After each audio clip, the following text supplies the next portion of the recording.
যাচ্ছি আমার বড় ভাই ফারুকের কাছে। সালটা ছিল 2009। তখন তুই অনেক ছোট। আমি সবে এইচএসসি পরীক্ষা দিয়ে বাসায় আসলাম। পরীক্ষা শেষ, ছুটি পেয়ে গেলাম, মনটাও খুশি। তখনই তোর শাহিন ভাইয়া আর লিটন ভাইয়া আসলো আমার বাসায়। বলে রাখা ভালো, শাহিন এবং লিটন এরাই ছিল সেই দুইজন ভাইয়ার অনেক কাছের বন্ধু যারা। তো শাহিন আর লিটন বলল, পরীক্ষা তো শেষ, চল আমরা দূরে কোথাও ঘুরে আসি। কথাটা শুনে আমি বললাম, আচ্ছা তোরা ঠিক কর কোথায় যাবি না যাবি, জায়গা ঠিক হলে আমাকে জানাস। এটা বলার পর ওরা দুজন চলে যায়। আর তারপর আমি গোসল করে খাওয়া দাওয়া করে মায়ের সাথে কথা বলি। পরীক্ষা শেষ, বন্ধুরা সবাই ঘুরতে যাবে, আমিও যাব 3 দিনের জন্য।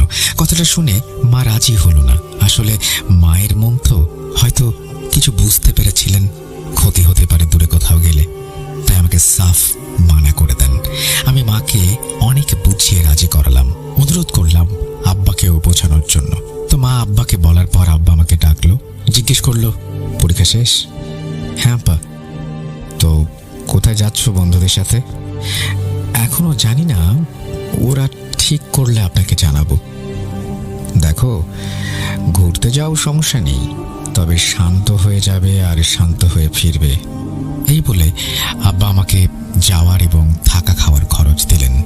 বাসার সবাই রাজি, আমি অনেক খুশি ছিলাম। তবে কে জানতো আর কয়েক ঘন্টা পর আমার জীবনে নেমে আসবে এক কালো রাত। তখন সন্ধ্যা, আমার 2 বন্ধু আবার আসলো আর বলল, ফারুক আমরা সবাই মিলে ঠিক করলাম। আমি বললাম, সবাই বলতে আমরা 3 জন বাদে আর কে? লিটন বলল, আরো 4 জন যাবে আমাদের সাথে। আমি বললাম, ভালোই মজা হবে এবার, কিন্তু যাব কোথায়? শাহিন বলল, চট্টগ্রামে যাব, পাহাড়ে উঠবো, জায়গাটা বেশ উপভোগ করার মতো। তো যেমন কথা তেমন কাজ, আমরা পরদিন ভোরে রওনা দিলাম। আর বাসায় বললাম যে খুলনার বাইরে যাব, তবে খুলনার আশেপাশে কোথাও থাকবো, কারণ চট্টগ্রামের কথা শুনলে আব্বা আমাকে যেতে দেবেন না। তবে এখন আফসোস হয়, কেন সত্যি কথা বললাম না। যদি সেদিন সত্যি কথা বলতাম তাহলে হয়তো ওই দিনটা দেখতে হতো না। যাই হোক, তারপর আমরা সুস্থভাবে চট্টগ্রামে পৌঁছালাম। আমাদের যেতে যেতে দুপুর হয়। ভাবলাম দুপুরে একটু রেস্ট নিয়ে বিকেলবেলা বের হব পাহাড় দেখতে। আমরা বিকেলে বের হই আর সুন্দর প্রাকৃতিক দৃশ্যগুলো দেখতে দেখতে ঘুরতে থাকি। এর মধ্যে কখন যে সন্ধ্যা হয়ে গিয়েছে একদম খেয়াল করিনি। আমাদের সাথে একজন বৃদ্ধ লোক ছিলেন, নাম অমল পাল। উনি বললেন, দেখো সন্ধ্যা হয়ে গেছে, এমনিও পাহাড়ি এলাকা ভালো না, শুনেছি এখানে খারাপ ডাকাত দল আছে, রাতের অন্ধকারে এখানে থাকা ঠিক হবে না, চলো ফিরে যাই। বলে লোকটা উল্টো দিকে ফিরে হাঁটতে শুরু করলো। আমরা আসলাম নাকি আসলাম না এতে ওনার মাথা ব্যথা নেই। যাই হোক, আমরা ওনার কথায় পাত্তা দিলাম না। আমরা 7 জন হেঁটে যাচ্ছি। এর মাঝে একটা জিনিস বলি, তখন ছিল ভাদ্র মাস। আকাশের চাঁদটা কালো মেঘে কিছুক্ষণ পর পর ঢেকে গিয়ে আবার আলো দিচ্ছে। তখন আমাদের সাথে কোনো মোবাইল ফোন বা কোনো আলো ছিল না। আমরা ওই চাঁদের আলোয় হাঁটছিলাম। হাঁটতে হাঁটতে কখন যে লোকালয় থেকে দূরে চলে এসেছি বুঝতে পারিনি। এরপর সবাইকে বললাম, আচ্ছা আজকে অনেক কিছু দেখেছি, এবার না হয় চল ফিরে যাই, কাল আবার আসবো।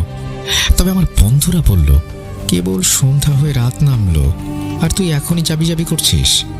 এই বলে ওরা আমাকে নিয়ে হাসাহাসি করতে লাগলো আর বলল যে, তুই ওই বৃদ্ধ লোকের কথা শুনে ভয় পেয়ে গেলি। ঠিক এমন সময় হঠাৎ করে পরপর টানা 3 বার বিকট শব্দে গুলির আওয়াজ শুনতে পেলাম। এবার আমরা সবাই চুপ, কারো মুখে কোনো কথা নেই। আমি মনে মনে ভাবলাম, তাহলে ওই বৃদ্ধ লোক ঠিকই বলেছিলেন। এর মধ্যে কারা যেন জঙ্গল থেকে বন্দুক হাতে আমাদের দিকে ছুটে আসতে লাগলো আর বলল, এই কারা রে, দাঁড়া, একবার ধরতে পারলে জিন্দা দাফন করে ফেলবো। এই শুনে আমরা আর দাঁড়ানোর সাহস পেলাম না, যে যার মতো করে দৌড়ে পালাতে লাগলাম। আমি, লিটন, শাহিন, আমরা আমাদের উল্টো দিকের জঙ্গলে দৌড়াতে লাগলাম। আর বাকি 4 জন কোথায় যাচ্ছে জানি না। আগে নিজেরা বাঁচি, তারপর অন্যদের বাঁচাবো, এই বলতে বলতে আমরা প্রাণপণে দৌড়ে যাচ্ছি। চারিদিকে অন্ধকার, কিছুই তেমন দেখতে পাচ্ছি না। এর মধ্যে হঠাৎ কিসের সাথে যেন খুব জোরে একটা বাড়ি খেয়ে আমি মাটিতে বসে পড়ি। আর সাথে সাথে আমার ওই 2 বন্ধুও বাড়ি খেয়ে মাটিতে বসে পড়ে। এরপরে যা দেখলাম সেটা হয়তো কল্পনাকেও হার মানাবে। আমরা কিসে এত জোরে বাড়ি খেয়েছি এটা দেখার জন্য যখন উপরে তাকাই, তখন দেখলাম গলায় দড়িতে একটা মেয়ের লাশ আছে। আর তখন বুঝতে পারলাম যে আমরা মেয়েটার পায়ের সাথে বাড়ি খেয়েছি। আর এটা বুঝেও, এটা দেখার সাথে সাথে আমরা তিনজনই জ্ঞান হারাই। সকালে যখন জ্ঞান ফেরে তখন দেখি আমরা ওই জঙ্গলেই পড়ে আছি। জ্ঞান ফেরার সাথে সাথে আমি চারপাশে দেখতে লাগলাম, লাশটা কোথায়? অবাক করা ব্যাপার হলো, লাশটা কোথাও নেই। যাই হোক, এরপর আমি আমার বন্ধুদের জ্ঞান ফেরাই এবং জঙ্গল দিয়ে বের হই। আমরা তিনজন আমাদের ঘরে গিয়ে দেখি আমাদের বাকি চারজন বন্ধু এখনো ফেরেনি। তখনই সেই বৃদ্ধ লোক আমাদের তিনজনকে কষে 3টা থাপ্পড় মারল আর বলল, তোমাদের বারণ করেছি, ওই দিকটা ভালো না, কিন্তু আমার কথা শুনোনি, তোমাদের দেখে নেব। লোকটা কথাগুলো বলে বাইরে চলে গেলেন। আমি মনে মনে ভাবতে লাগলাম, আজব লোক তো, এরকম একটা ব্যবহার করলো। ইতোমধ্যে পুলিশও তদন্ত শুরু করেছে। আমাদের জিজ্ঞাসাবাদ করলে আমরা রাতের ঘটনা সব বলি। আমাদের কথা শুনে পুলিশের দারোগা খুবই অবাক হলেন। অনেক খোঁজাখুঁজি করেও ওই 4 জনকে পাওয়া যায় না। তাই আমরা 3 জন আমাদের বাসায় চলে আসলাম। কি মনে করছেন শ্রোতাবৃন্দ, ঘটনা এখানে শেষ? না, এখানে শেষ হলে পারতো, কিন্তু ভাগ্যের লিখন বদলাবে কে বলুন? তারপর ভাইয়া আবারও দীর্ঘ একটা শ্বাস ফেলে বলতে শুরু করলেন, আমরা বাসায় আসার পর জানতে পারি আমাদের ওই 4 জন বন্ধুর গলা কাটা লাশ ওদের প্রত্যেকের বাড়িতে গতকাল রাতে কারা যেন রেখে গেছে। এই কথা শুনে আমি আর নিজেকে ধরে রাখতে পারলাম না। আমি সাথে সাথে বমি করে আবারও জ্ঞান হারাই এবং আমি, লিটন আর শাহিন মিলে ওই 4 জনের বাড়িতে যাই। তাদের প্রত্যেকের পরিবারেরই অনেক খারাপ অবস্থা। এর মধ্যে একদিন চট্টগ্রামের সেই পুলিশ দারোগা আমাদের বাসায় আসেন। আমি সেদিন ওই জায়গা দিয়ে আসার সময় ভুলে আমার আইডি কার্ড ফেলে আসি। দারোগা খোঁজ নিয়ে বাসায় চলে আসেন এবং বাসায় এসে উনি যেই ঘটনা আমাকে বলেন তা শুনে আমি আর আমার মধ্যে ছিলাম না। দারোগা বলেন, তোমরা আসার পর আমি আবার তোমাদের থাকার ঘরগুলো চেক করি এবং তখনই আমি তোমাদের খাটের নিচে তোমার এই আইডি কার্ডটা পাই। অবাক করা ব্যাপার হলো, তখনও কিছু বুঝে ওঠার আগেই ওই বৃদ্ধ লোক আমার উপর আচমকা হামলে পড়ল। সে দেখতে বৃদ্ধ হলেও ওর শক্তি ছিল 5 জন মানুষের সমান বা তারও বেশি। কোনো মতে ধাক্কা দিয়ে আমি আমার পাশে থাকা চেয়ার দিয়ে ওর গায়ে আঘাত করি এবং সাথে সাথে ওকে গ্রেপ্তার করি। আর তারপর জানতে পারি একটা অদ্ভুত সত্য, লোকটা ছিল একজন কালো জাদুর চর্চাকারী। তাছাড়া ওর জাদু আর শক্তি বাড়ানোর জন্য একটা শয়তানের কাছে সে সাহায্য চায়। তবে শয়তান তার বিনিময়ে ঠিক 8 জন কুমারী মেয়েদের বলি এবং 8 জন কুমার ছেলের মাথার ঘিলু ও চোখ চায়। আর তখনই তোমরা ওই জায়গায় ঘুরতে যাও। তোমাদের আগে ওই অমল ওর নিজের ছেলেকে বলি দেয়। আর তোমাদের দেখেও ও নিজেকে সামলাতে পারে না, তাই মিথ্যে গল্প বানায় যেখানে ডাকাত আছে যারা মানুষ মারে। এসব বলে তোমাদের উস্কে দেয় যাতে তোমাদের মনে ভয় হয় আর তোমরা ওর পিছু পিছু যাও। আর ওর পিছু গেলেই তোমাদের মৃত্যু। যেহেতু ওই জায়গায় লোকালয় ছিল তাই ও তখনও তোমাদের জোর করেনি যদি কেউ সন্দেহ করে। আর ওই জায়গায় এলাকাবাসীরা সন্ধ্যার পর ঘর থেকে বের হয় না। তাদের ঘর থেকে মাঝে মধ্যে কুমারী মেয়েদের খুঁজে পাওয়া যেত না, যাদের এই বৃদ্ধ ওর গুরু শয়তানের কাছে উৎসর্গ করত। মেয়েগুলো আপনা আপনি ঘর থেকে বের হয়ে জঙ্গলে গিয়ে নিজেদের গলায় দড়ি দিয়ে নিজেরা আত্মহত্যা করত। আর মধ্যে একজন ছিল ওই মেয়েটা যাকে তোমরা মাঝ জঙ্গলে ঝুলে থাকতে দেখেছ। সেদিন তোমরা যাদের বন্দুক হাতে দেখেছ ওরা কোনো ডাকাত না, ওরা ছিল পুলিশ যারা ওই এলাকাটি পাহারা দিচ্ছিল। এতগুলো মেয়ে নিখোঁজ হয়েছে সে কারণেই ওরা প্রতিদিন সন্ধ্যা হবার পর 3টা গুলি ছোড়ে, যাতে করে ঘরের বউ মেয়েরা দরজা বন্ধ করে। আর তখনই ওই সময়টায় তোমরা ওদের সামনে পড়ো আর ওরা তোমাদের চোর ভেবে তাড়া করে আর তোমরাও ওদের ডাকাত ভাবো। গুলির আওয়াজ শুনে ওই বৃদ্ধ তোমাদের দিকে যাওয়া শুরু করে, কারণ ও জানতো যে এই সময়ে পুলিশ গুলি ছোড়ে আকাশে। আর ওইটা শুনে তোমরা এদিকে আসলে ওই ব্যক্তি তোমাদের ওর আস্তানায় নিয়ে গিয়ে তার জিনদের সাহায্যে বলি দেবে। তবে তোমাদের 3 জনের ভাগ্য ভালো ছিল, তাই তোমরা উল্টো দিকে গিয়ে বেঁচে গেছো। কিন্তু তোমাদের সরল বন্ধুগুলো ওই বৃদ্ধ লোকটিকে বিশ্বাস করে ওর সাথে যায় এবং প্রাণ হারায় এবং সে তার জিনদের সাহায্যে ওদের দেহ যার যার বাসায় রেখে আসে। তোমাদের ওই দিন সকালেই শেষ করে দিত, কিন্তু পুলিশ থাকায় পারেনি। তবে এখন আর ভয় নেই, ওকে গ্রেফতার করা হয়েছে এবং সে এখন জেলে আটক। কিছুদিন পর হয়তো ফাঁসির রায় কার্যকর হবে।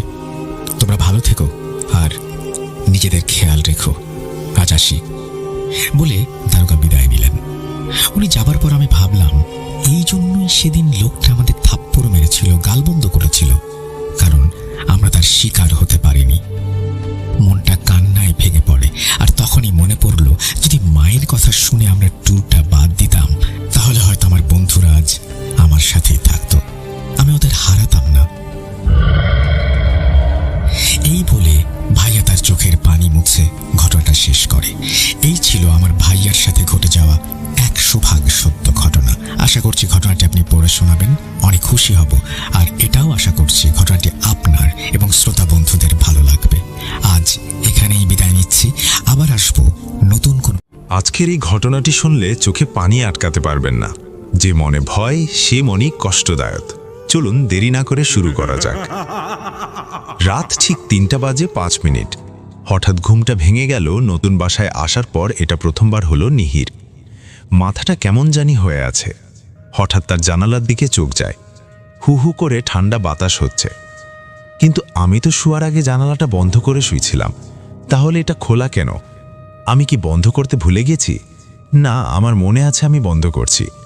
হয়তো বেশি বাতাসের কারণে খুলে গেছে। বিছানা ছেড়ে নিহি জানালাটা বন্ধ করতে গেল। ঠিক তখনই হয়ে গেল ভয়াবহ কাণ্ড।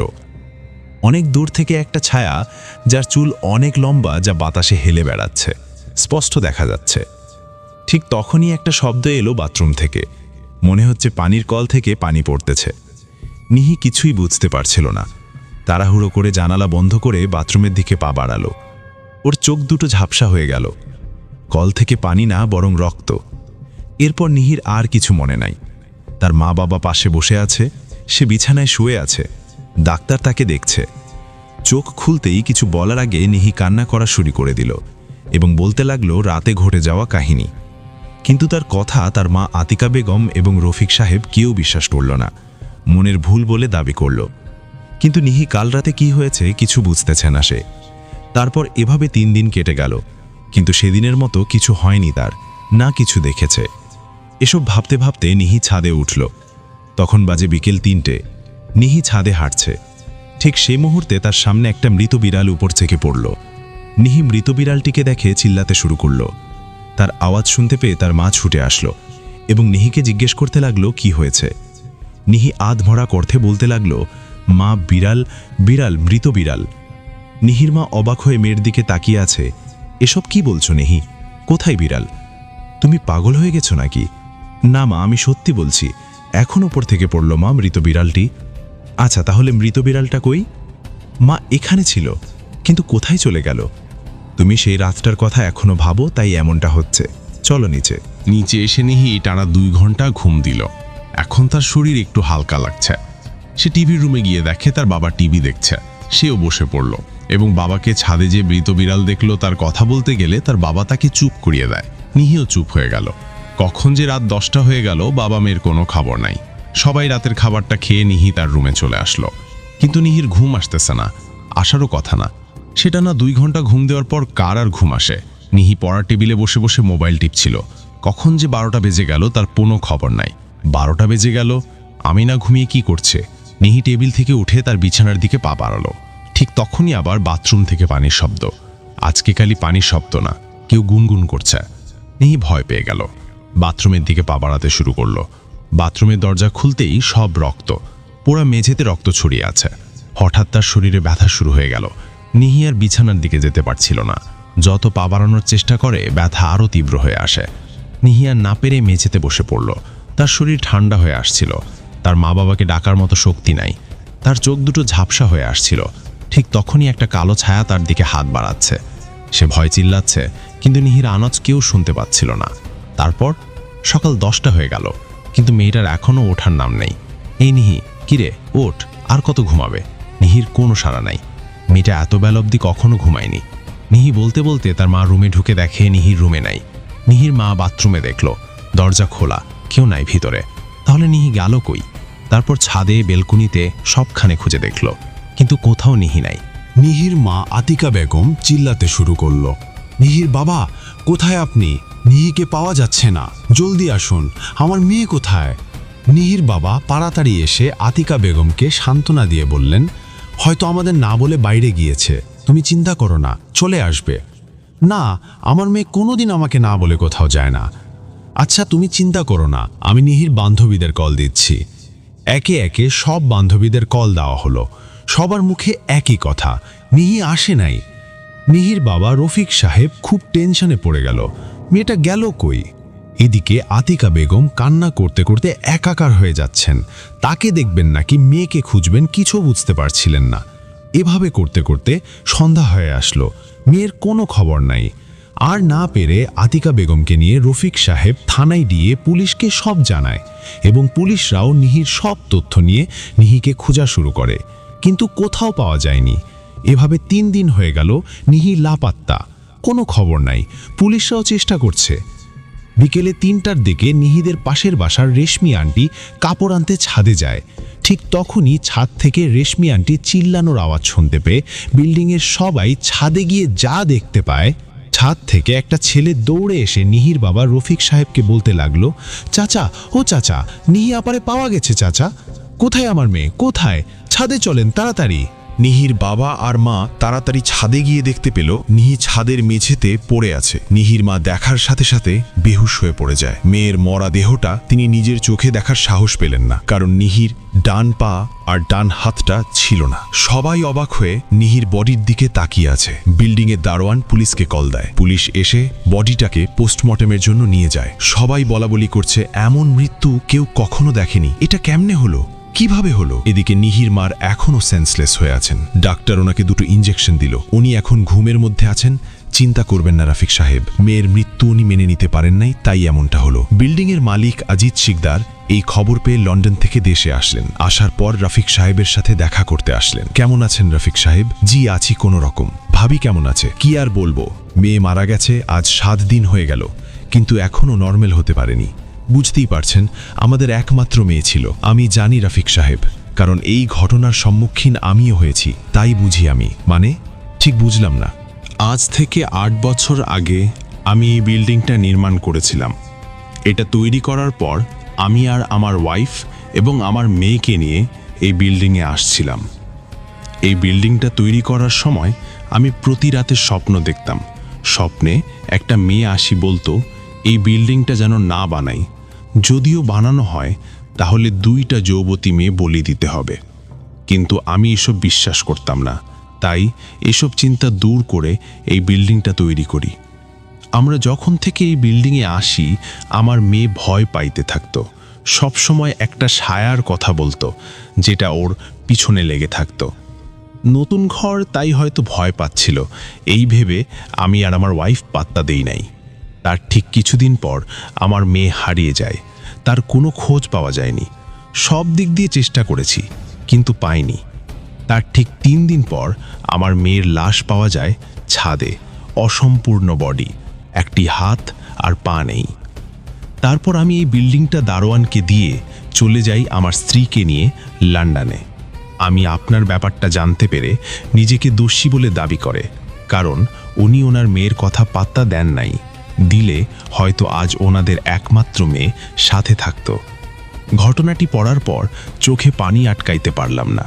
খুবই সুন্দর। যিনি ঘটনা পাঠিয়েছেন তাকে অসংখ্য ধন্যবাদ। আজকের ঘটনা যার সাথে ঘটেছে তার নাম রুজিনা, এবং আমাদের সাথে যে ঘটনাটি শেয়ার করেছেন তার নাম সোহাগ। রুজিনার বাড়ির পাশেই তার বাড়ি। তিনি নিজের চোখে সমস্ত ঘটনা দেখেছেন এবং আমাদের সাথে শেয়ার করেছেন। এটা একটি সত্য ঘটনা ঘটেছেন শেরপুরে। আর বিস্তারিত সব কিছু আমাদের হাইড করতে বলেছে, এই জন্য আমরা আপনাদের মাঝে বলতে পারলাম না। এবং নাম যে 2টা ব্যবহার করেছি, এই 2টা নামও ছদ্মবেশ নাম। রুজিনা কলেজে লেখাপড়া করত, যুবতী মেয়েটা বিয়ের বয়স হয়ে গেছে। বাবা মা সবাই বিয়ে দেওয়ার জন্য ছেলে দেখতে শুরু করছে। আপনারা ঠিক জানেন, বাবা মা যখন সন্তান বড় হয় তখন বাবা মার একটাই টেনশন, তার সন্তানকে ভালো জায়গায় বিয়ে দেওয়া। আর মেয়ে হলে তো ভালো একটা জামাই খোঁজা, এটা সবারই আশা।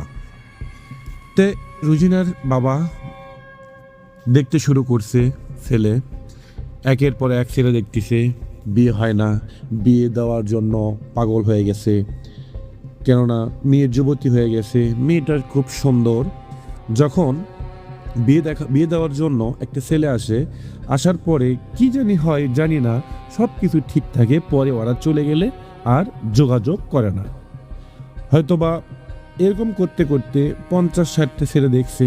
আপনারা ঠিক জানেন, যখন 50-60 ছেলে দেখবে তখন তাও যদি বিয়ে না হয়, তাহলে কিন্তু এলাকায় একটা গুজব সরে যায় যে মেয়ের বিয়ে হচ্ছে না, মনে হয় মেয়ের কোনো একটা না কোনো প্রবলেম আছে, কোনো সমস্যা আছে। এই জন্য ওই মেয়েটা মন ভেঙে যায়, তার ফ্যামিলির মন ভেঙে যায়। তো একদিন লাস্টে যখন একটা ছেলে দেখতে আসবে, আসার কথা বলে তিনি দেখতে আসে না। এরকম অনেকবার ঘটনা ঘটেছে, ছেলে দেখতে আসবে কিন্তু আসতেছে না। তখন একদিন তার বাবা ভাবলো, কেন আসতেছে না, এটা আমি শুনবো ওদের থেকে, কি সমস্যা, দেখে গেলে তো কোনো সমস্যা নেই। মেয়ের বাবা চলে গেল ওই ছেলেটার বাসায়, যার পর তার বাবাকে বলল, আচ্ছা আপনারা তো আমাদের বাসায় যাওয়ার কথা ছিল, কেন গেলেন না, কি সমস্যা? তখন বলতেছেন, দেখেন সব বিস্তারিত কীভাবে বললি, এটা তো বললে বিশ্বাস করবেন না।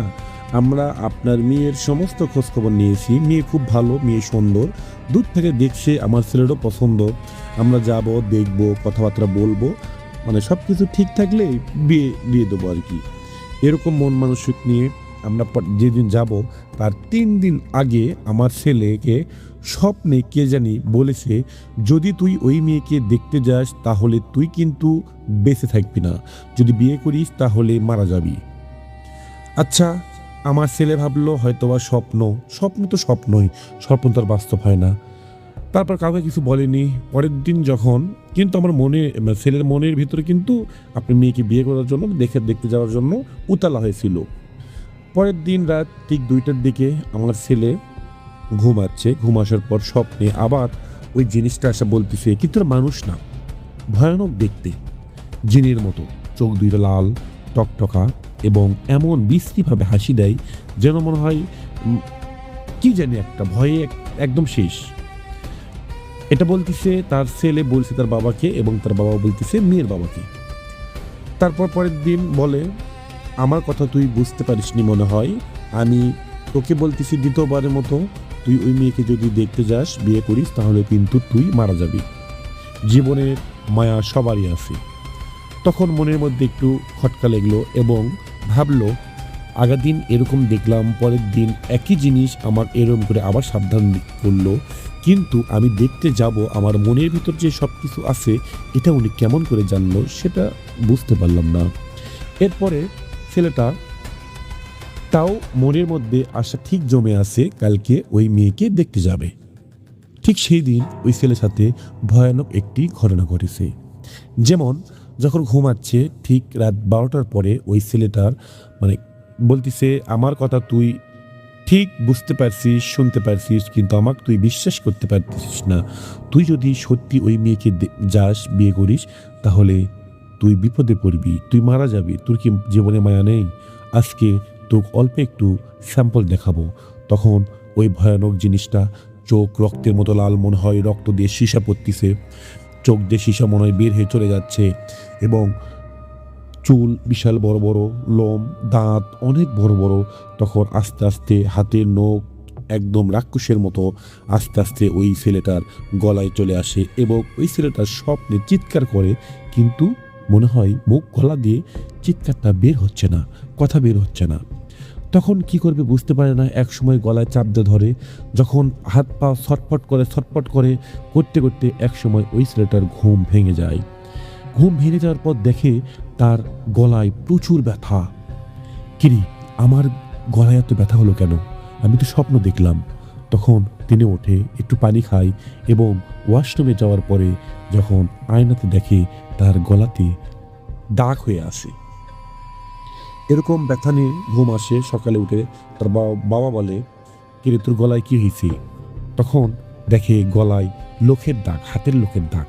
তখন তার বাবা প্রশ্ন করে, হাতের লোকের দাগ, কারোর সাথে কি মারামারি লাগছিস না কাল্লাতে কি ঘটেছে, সমস্ত কথা খুলে বল। তখন তার ছেলে সমস্ত কথা তার বাবাকে খুলে বলে এবং বলার পর তার বাবা বলতেছে, এটা অবশ্যই জিন ভূতের কাজ, এটা যাওয়া হবে না, কেন আমাদের ফ্যামিলি বিপদে পড়ে যাবে। আমি চাই না আমার ছেলের জীবনটা শেষ হয়ে যাক, এই জন্য আমি আপনার মেয়েকে দেখতে যাইনি, আমাকে ক্ষমা করে দিবেন। তখন মেয়েটার বাবা বলে, না, যেমন আমার মেয়ের জীবনের মূল্য আমার কাছে আছে, ঠিক সেই রকম আপনার ছেলের জীবনের মূল্য আপনার কাছে ঠিক একই। থাক, জাননি আমি এই ঘটনাটি সত্য ঘটনাটি জানার জন্য এখানে আসছিলাম, কিছু মনে করবেন না। তখন তার মেয়েটার বাবা মন খারাপ করে বাড়িতে চলে যায় এবং যাওয়ার পর কাউকে কিছু বলে না।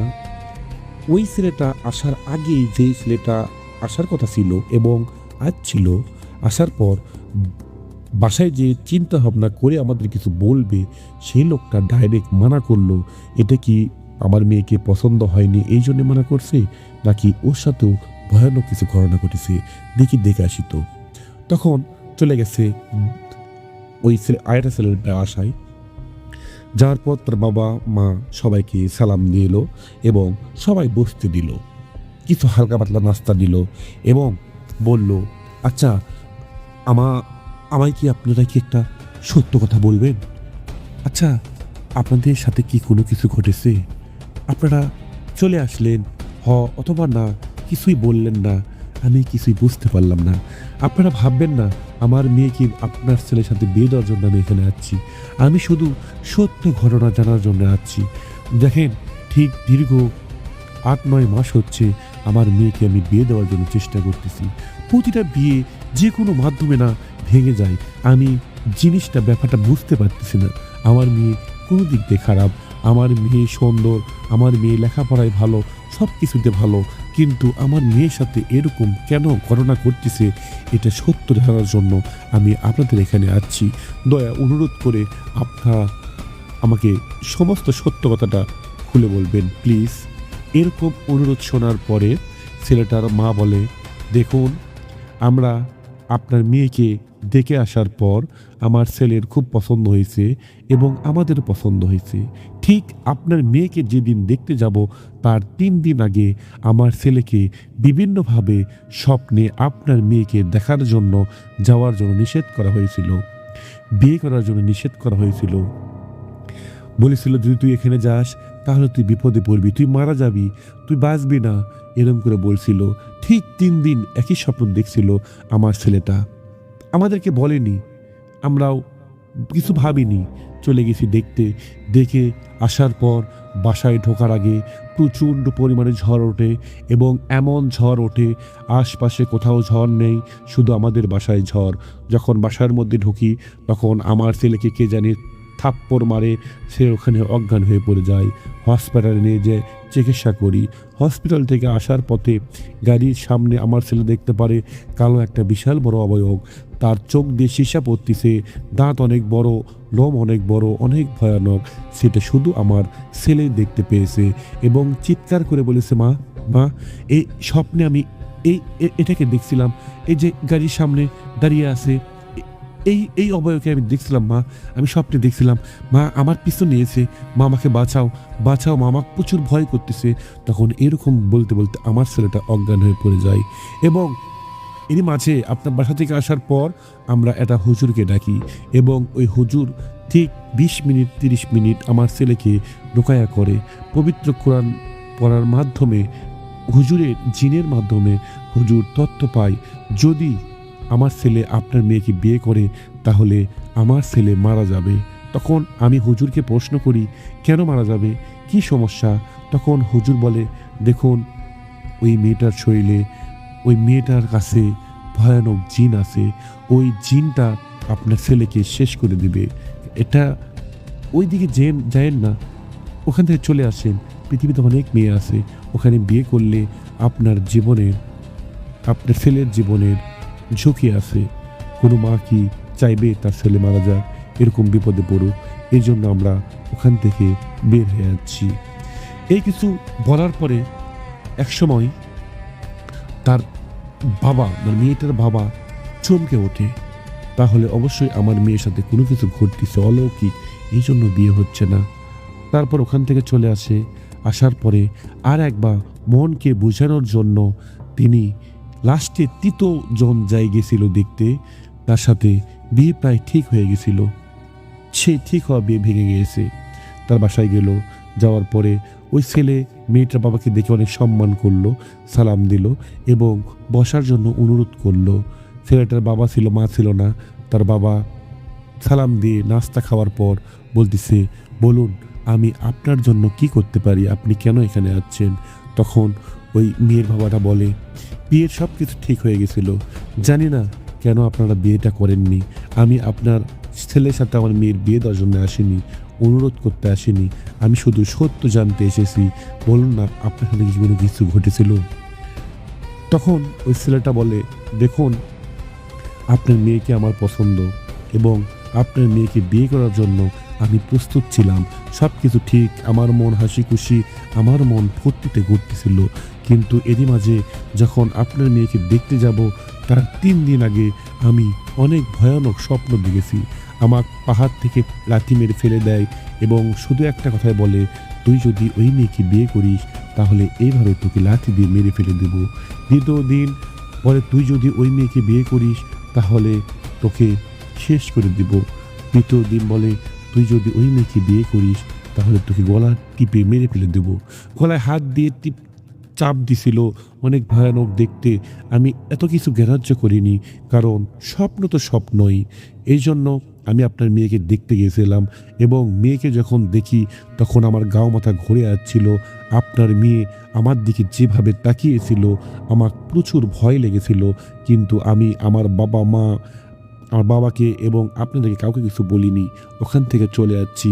আসার পর বিয়ে সব কিছু ঠিকঠাক প্রায়, তখন ওই রাতে স্বপ্নে আমায় দেখায় এবং বলে, তুই তো বিয়ে করার জন্য প্রস্তুত নিয়েছিস, তাহলে তুই মরার জন্য প্রস্তুত নে। তারই মাঝে হঠাৎ করে আমি একটা বাঁধঝাড়ের জঙ্গলের মধ্যে হারিয়ে গেছি। এটা আমি স্বপ্নে দেখতেছি। তখন দেখি অনেক কালো কালো কিছু জিন, অনেক অনেক 50-60টা হবে, সব ঘাড়ত করে কি জানি নিয়ে যায়। তখন আমি আবেগের বশতে দেখার জন্য কি নিয়ে যাচ্ছে ওর পিছনে নিই এবং পিছনে যেতে যেতে দেখি একসময় প্রচণ্ডভাবে ঝড় উঠে যায় এবং ওই ঝড়ে দেখি ওই ঘাড়ের ওপর একটি লাশ, ওই লাশের কাপড়টা সরে যায় এবং ওই লাশটা দেখার পর আমার পায়ের নিচে মাটি ছিল না। তখন দেখি ওই লাশটা অন্য কারো না, ওই লাশটা হচ্ছে আমার। তখন ভয় পেয়ে আমি চমকে উঠি এবং আমার ঘুম ভেঙে যায়। ঘুম ভেঙে যাওয়ার পর চোখ খুলে দেখি আমার বাড়ির ছাদের ওপর ঠিক আমার সোজা ফ্যানের সাইডে ওই অবয়বটা চেয়ে থেকে হাসতেছে আর বলতেছে, দেখতে পাইছিস, এরকমভাবেই তোকে শেষ করে দেব। তোর লাশ পড়ে থাকবে কিন্তু তুই বেঁচে থাকবি না।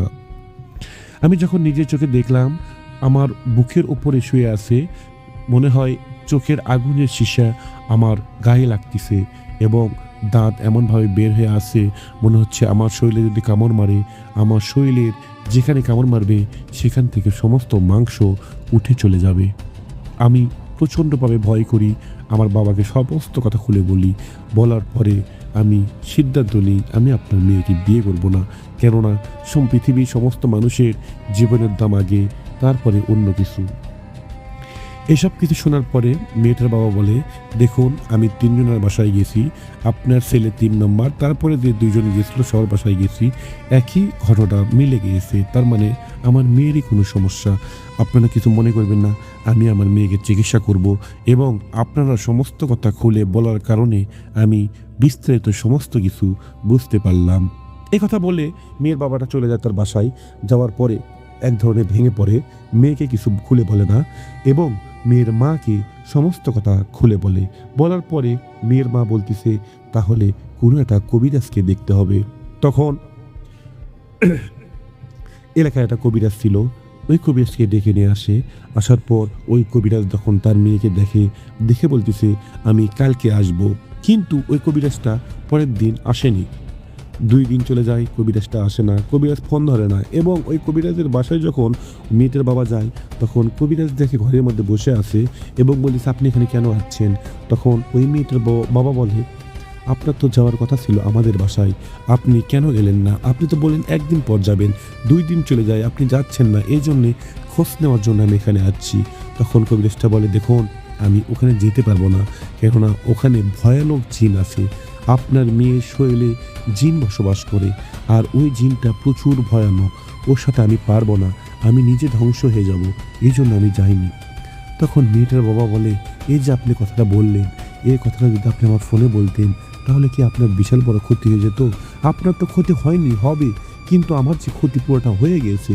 আমি তো মেয়ের বাবা, আমি তো চাই আমার মেয়েটা সুস্থ হোক, তাই না? এরই পরে এলাকার মহল্লার একটা মুরব্বী মানুষ এসে বলে, একটা কবিরাজ আছে, তুমি ওই কবিরাজ কাছে যাইতে পারবা। ওই কবিরাজ এবং কবিরাজের ছেলে দুজনের চিকিৎসা করে। তখন ওই কবিরাজের কাছে চলে যায় তার বাবা, যাওয়ার পর সমস্ত কথা খুলে বলে এবং তার ছেলেকে ডাক দেয়, দিয়ে বলে, আমির হামজা, যাও তুমি এর মেয়েটার চিকিৎসা করে আসো, যতই ভয়ানক জিন হোক না কেন, তাই পবিত্র কোরআনের ওপর কোনো কিছু নেই, তাদেরকে শেষ করে দিয়ে আসো। তখন ওই আমির হামজা চলে যায় ওই মেয়েটার বাসায় এবং মেয়েটার বাসায় যাওয়ার সাথে মেয়েটাকে দেখার সাথেই মুগ্ধ হয়ে যায় আমির হামজা। আমির হামজা এক ধরনের পছন্দ করে ফেলে এবং আমির হামজা জানে মেয়েটার সাথে কি সমস্যা। তখন আমির হামজা মনে মনে ভাবে, যদি এর চিকিৎসা করার পরে ইনশাল্লাহ ওই মেয়েকে আমি বিয়ে করব। কেন আমির হামজা এখনও বিয়ে করেনি। এই সমস্ত কিছু করার পরে ঘরের মধ্যে বসে এবং ওই মেয়েকে ডাক দেওয়ার পরে একটু পানি পড়লে মেয়েকে খাওয়ায় আর মেয়েকে বলে, তোমার শরীরে যদি অন্য কোনো অনুভূতি হয় তাহলে তুমি আমাকে বলবে। যখন 2 ঢোক পানি খায় এবং ওই পানির গিলাসটা নিয়ে এমন জোরে ফিকে মারে, তখন দেওয়ালে লাগার পরে ওই গিলাসটা ভেঙে টুকরো হয়ে যায়। দ্বিতীয় পরীক্ষা আমির হামজা করে, তার একটা কিনি লোক হাত দিয়ে ধরার পরে কিছু দোয়া দরুদ পরে ফু দেয় এবং ওই মেয়েটার শরীর ঝাঁকি দেয় ওঠে, এক ধরনের চিৎকার মেনে ওঠে। তখন আমির হামজা হাতটা ছেড়ে দেওয়ার পর তার বাবাকে বলতেছে, একে জিন ধরেছে, জিন আচর করেছে, কোনো সমস্যা নেই, এই জিনটাকে ছাড়ার ব্যবস্থা আমি করব। আমি কালকে সমস্ত জিনিসপাতি নিয়ে আমি কালকে আসব। তখন পরের দিন ঠিক 9টায় মেয়ের বাবা জানে ওই হুজুরটা আর আসবে না, কেননা এর আগে এরকম ঘটনা ঘটেছে। তখন পরের দিন ঠিক 9টায় ওই আমির হামজা চলে আসে একটা ব্যাগ নিয়ে এবং তার মেয়ের বাবাটা অনেক খুশি হয় হুজুরটাকে দেখার পরে ঘরে বসতে দেওয়ার পরে মহল্লার সমস্ত লোক ভিড় লেগে যায় এবং তখন ঠিক আধা ঘন্টা রোকেয়া করতে শুরু করে আমির হামজা। দোয়া দরুদ পড়তে এক সময় ওই মেয়েটার শরীরে প্রচুর ঝাঁকি দিয়ে ওঠে এবং ওই জিনটা হাজির হয়ে যায়। তখন জিনকে প্রশ্ন করে, তুই কেন এখানে আসছিস, তোর সমস্যা কি, তুই এই মেয়েকে কেন ডিস্টার্ব করতেছিস? তখন ওই জিনটা বলে, তুমি কি করবা, তুমি তো কিছু করতে পারবা না, কেননা এর আগে একটা হুজুর ছিল, চলে গেছে ভয়ে, তুমিও ভয়ে চলে যাবা। তখন আমির হামজা বলে, শেরের ওপর শশের আছে, তুই যতই শক্তিশালী হবে না কেন, পৃথিবীর সমস্ত শক্তিশালী এই কিতাব, এই পবিত্র কোরআন, আর এই পবিত্র কোরআনের মাধ্যমে তোর চিকিৎসা করব, তোর ধ্বংস করে দেব। এইসব কিছু বলার পরে জিন বলে, আমি যাব না, আমি এই মেয়েকে প্রচুর ভালোবাসি, এই মেয়েকে আমার খুব ভালো লাগে। তখন আমির হামজা বলে, এই মেয়েটার সাথে তুই কি কি ক্ষতি করছিস? বলতেছে, আমি খুব একটা ক্ষতি করিনি। কি করছিস? বলে, আমি সহবাস করি, এই মেয়েটার সাথে শারীরিক সম্পর্ক করি, মিলন করি, খুব ভালো লাগে, মেয়েটাকে প্রেমে পড়ে গেছি, মেয়েটা পছন্দ, আমি একে বিয়ে করব, নিয়ে যাব। তখন হুজুর বলে, তুই হিন্দু না মুসলমান? বলছিস, আমি হিন্দু। তুই হিন্দু হয়ে তুই একে বিয়ে কেন করবি? তোরা কয়জন? বলতেছে, আমরা 60 জন। কোথায় থেকে লাগছিস? না কেউ লাগিয়ে দিয়েছে। বলতেছে, মেয়েটার বাড়ির পাশে একটা বিশাল বড় বটে গাছ ছিল, মেয়েটার সন্ধ্যায় চুল ছেড়ে দিয়ে বটের কাছে গিয়েছিল এবং তখন দেখার পর থেকে ওকে ভালো লেগে যায়, প্রেমে পড়ে যায়। তারপর থেকে ওই মেয়েটার সাথে আমরা আসি এবং প্রতিদিন রাতে এসে সহবাস করি। কয়জন? 60 জন। 60 জন জিন স্বপ্নের মাধ্যমে মেয়েটার সাথে সহবাস করে। মেয়েটা মানসিক সমস্যা হয়ে গেছে, মেয়েটা পাগলের মতো হয়ে গেছে, মেয়েটা শুকে গেছে। তখন আমির হামজা বলে, নাউজুবিল্লাহ, তুই জিন হয়ে মানুষের সাথে এরকম করবি কেন? আর তুই হিন্দু হয়ে তুই কেন মুসলমান মেয়ের সাথে বিয়ে করতে চাস? তখন আর কি ক্ষতি করছিস সেটা বলে, আমি হাত প্যারালাইসিস করে দিয়েছি, থেকে থেকে হাত কাঁপে। যখন ওই জিনটা হাজির হয় তখন হাত কাঁপে, কেননা যখন জিন ওই মেয়েটাকে সহবাস করতে আসে তখন হাত পা মানে বোবা হয়ে যায়, মেয়েটা কোনো কিছু লড়াইতে পারে না। পরে শরীর প্রচুর ব্যথা থাকে এবং উঠতে পারে না, মাথার মধ্যে ঝিনঝিন করে, এরকম সমস্যা হয় মেয়েটার। তখন আমির হামজা হুজুর বলে, তুই যতই সহবাস কর না কেন, তুই এখান থেকে চলে যাবি এবং তোর বাপে যাবে। বলতেছে আমার 60 জন তোরা এখান থেকে যাওয়ার জন্য অনেক ব্যবস্থা করছিলি, অনেক চেষ্টা করছিস, যা পারছিস? বলে না, তোদের কোনো হুজুর আছে, গুরু আছে, তোদের কোনো মা আছে, না তোদের কোনো তান্ত্রিক আছে তোকে বাঁচানোর জন্য? হচ্ছে আমাদের কেউ নেই। 60 জনে কি বন্ধু হয়েছিস? বলে হ্যাঁ, আমরা 60 জনে এখানে বন্ধু হয়ে আছি। তখন হুজুর বলে, তোদের 60 জনকে আমি শেষ করে দেবো, মেরে ফেলে দেবো, তোরা কি মরার আগে কালেমা পড়বি, মুসলমান হবি? তখন ওই জিনটা বলে হ্যাঁ, আমরা মুসলমান হব। তখন কালেমা পড়ে জিনগুলো মুসলমান হয় এবং আমির হামজা দোয়া দরুদ পড়তে পড়তে এক পর্যায়ে 60টা জিনগুলোকে আগুন দিয়ে পুড়ে শেষ করে দেয়। যখন জিনগুলো পড়ে ঠিক 1 ঘন্টা ওই মেয়েটার চিৎকারে আরও পাশা ভরে যায় এবং এমন ধরে বলে আমার জ্বালা হচ্ছে, শরীর জ্বলে যাচ্ছে, পড়ে যাচ্ছে, চিৎকার করতে করতে গলাটা শুকিয়ে যায়। তখন ঠিক আধা ঘন্টা পর মেয়েটা অজ্ঞান হয়ে পড়ে যায়, মুখ চোখে পানি দেওয়া হয়, গলা শুকিয়ে গেছে, হালকা পানি খাওয়ানো হয় এবং ওই মেয়েটাকে প্রশ্ন করা হয়, তোমার শরীর এখন কেমন? তখন মেয়েটা বলতেছে, আমার শরীরে প্রচুর জ্বলতেছে, ব্যথা, আমি হাত পা লড়াইতে পারতেছি না। তখন বলতেছে, আজকের পর থেকে তোমার আর কোনো সমস্যা হবে না, তোমার বিয়ে বেঁধে রেখেছিল ওই জিনগুলো বিয়ে হতে দেয়নি, আর আজকে পর থেকে তোমার আর কোনো প্রবলেম হবে না ইনশাআল্লাহ। আর যদি কোনো প্রবলেম হয় আমি তো আছি, টেনশন নেই তোমার। এইসব কিছু শোনার পরে মেয়ের বাবাটা আমির হামজাকে পছন্দ করে ফেলে এবং খুশি হয়ে যায়, সেটা মনে মনে। কিন্তু আমির হামজা যে পছন্দ করছে সেটা মেয়েটা জানে না। চলে যায় ছেলেটা। যাওয়ার পরে ঠিক 7 দিন পর মেয়েটার বাবাকে ফোন দিয়ে বলে, আপনার মেয়ে এখন কেমন আছে? তখন ওই মেয়েটার বাবা বলে, আলহামদুলিল্লাহ, আমার মেয়ে এখন ভালো আছে, আপনাকে অসংখ্য ধন্যবাদ। তখন আমির হামজা বলে, আমি দোয়া করি আপনার ফ্যামিলি যেন সবসময় ভালো থাকে, আর যেন ওইরকম সমস্যায় না পড়েন, এবং কোনো সমস্যা হলে সঙ্গে সঙ্গে আমাকে এই নম্বরে ফোন দেবেন। তখন আমির হামজা গল্পের ক্ষেত্রে তার বাবার সাথে শেয়ার করে এই কথাটা। তখন তার বাবা একসময় ওই মেয়েটার বাসায় চলে যায়। যাওয়ার পর বলে, আচ্ছা আমি একটা কথা বলতে আসছি। তখন মেয়েটার বাবা বলে, আপনি যদি সাহায্য না করতেন, আল্লাহ যদি রহমত না করতো, তাহলে আমার মেয়েটা ভালো হতো না। আমার মেয়ে মানসিক এখন সব সমস্যা সমাধান ইনশাআল্লাহ। তখন আমির হামজার বাবা বলে, আমি আপনার কাছে এসব কিছুর জন্য আসিনি, আমি আপনার সাথে একটা কথা বলার জন্য আসছি। তখন মেয়েটার বাবা বসতে দেয়, নাস্তা দেয়, খাওয়ার পর বলতেছে, আমি চাই আমার ছেলের সাথে আপনার মেয়ের বিয়ে দিতে। তখন মেয়েটার বাবা মনে মনে খুশি হয়ে যায়, বলতেছে, আপনার ছেলেকে বিয়ে করবে? আমার মেয়ে তো জিন ভাড়া ছিল। তখন হুজুর বলে, আমরা তো এসব কাজই করি, কোনো প্রবলেম নেই, আমরা দেখে নেব। এক সময় ওই মেয়েকে বলা হয়, তখন মেয়ে বলতেছে, বাবা তুমি যেখানে বিয়ে দেবে আমি সেখানেই বিয়ে বলবো। তখন পারিবারিকভাবে আমির হামজার সাথে মেয়েটার বিয়ে হয়ে যায়।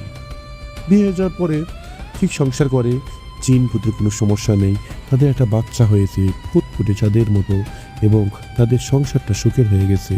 দেখুন, এই জিনগুলো এসে মেয়েদের সাথে সহবাস করে, এটা পাপ, নাউজুবিল্লাহ। আল্লাহ এইসব জিনগুলো থেকে আমাদেরকে বাঁচিয়ে রাখুন, আমাদেরকে হিদায়াত করুন। আল্লাহ এসব বিপদে যেন না আমাদের ফেলান, আমরা যেন এসব বিপদে না পড়ি। আল্লাহ কাছে এই পর্যন্ত আমরা দোয়া করি।